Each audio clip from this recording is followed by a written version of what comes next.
అందరికీ నమస్కారమండి. ఛానల్లోకి తిరిగి స్వాగతము.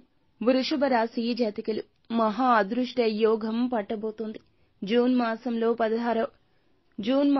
16వ తేదీన ఈ రాశి జాతకుల జీవితంలో అకస్మాత్తుగా మార్పు రాబోతోంది. భగవంతుడే వెన్నంటి మిమ్మల్ని నడిపించబోతున్నాడు. ఈ రోజు ఎలాంటి పరిణామాలు సంభవించబోతున్నాయో, ఏం జరగబోతుందో, కలిగే శుభ అశుభాలు ఏమిటో వీడియోలో తెలుసుకుందాము.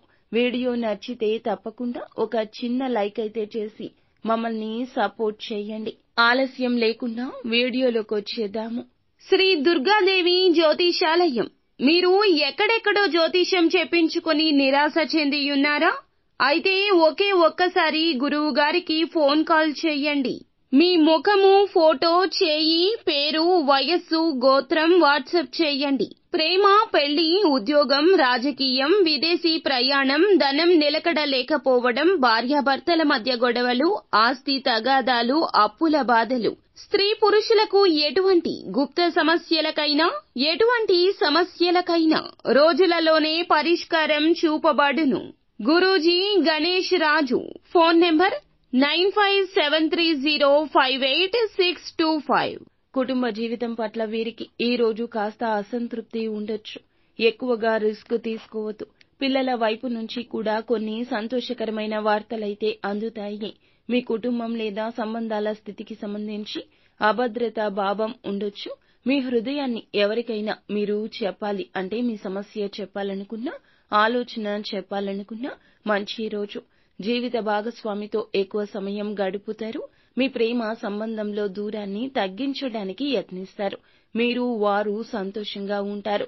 ఇక ఉత్సాహంగా పని చేస్తారు. ఈ విధంగా ఈ రోజున సంతోషమే ఎక్కువగా కనిపిస్తుంది. కానీ జాగ్రత్తగా ఉండండి. ప్రేమ జీవితాన్ని గడిపేవారు కొన్ని సమస్యలు ఎదుర్కోవాల్సి ఉంటుంది.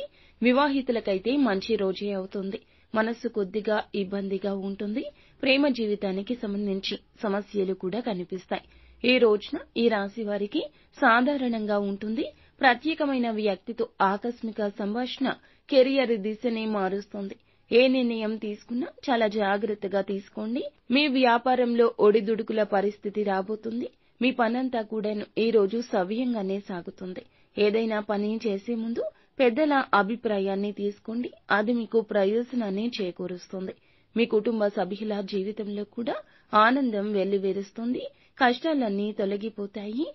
శత్రువులైతే చిరాకును తెప్పిస్తారు. కానీ మీరు నిగ్రహాన్ని కోల్పోవద్దు. లేకపోతే పరిస్థితి అదుపు తప్పుతుంది. బయటికి వెళ్లే ముందు పెద్దవారి యొక్క ఆశీర్వాదం తీసుకోండి. కలిసి వస్తుంది. కోపం అనేది స్వల్పకాలిక ప్రమాదం. అది మిమ్మల్ని కష్టాల్లోకి నెట్టేస్తుందని చెప్పక తప్పదు. కానీ కోపం విషయంలో అప్రమత్తంగా ఉంటే గనక బాగుంటుంది. ఈ రోజు కడుపు, తలకు సంబంధించిన సమస్యలు ఉండొచ్చు. తగినంత విశ్రాంతి తీసుకోవడం వల్ల, ఆరోగ్యకరమైన ఆహారం తీసుకోవడం వల్ల సమస్యలు తగ్గే అవకాశాలు ఉన్నాయండి. విద్యార్థులకు ఈ రోజు కలిసొస్తుంది. ఇక ఏమైనా అడ్డంకులు ఉంటే విద్యా జీవితంలో తొలగిపోతాయి. మంచి ఫలితాలు సాధించడానికి కష్టపడాలి. ఒక స్త్రీ ఎదుగుదల చూసి ఓర్వలేక ఈ రోజు మీపై ఏడుస్తూ ఉంటుంది. జాగ్రత్తగా ఉండండి. ఆమె మీపై ఏడవడం వల్ల జరిగే పనులన్నీ ఆగిపోవచ్చు. మీ మనసు ప్రశాంతత కోల్పోవచ్చు. అన్ని వైపుల నుంచి సమస్యలు ఎదురు కావచ్చు. కాబట్టి అప్రమత్తంగా ఉండండి. నిత్యం ఇష్టదైవ ఆరాధన చేసుకోండి. అంతా మంచే జరుగుతుంది.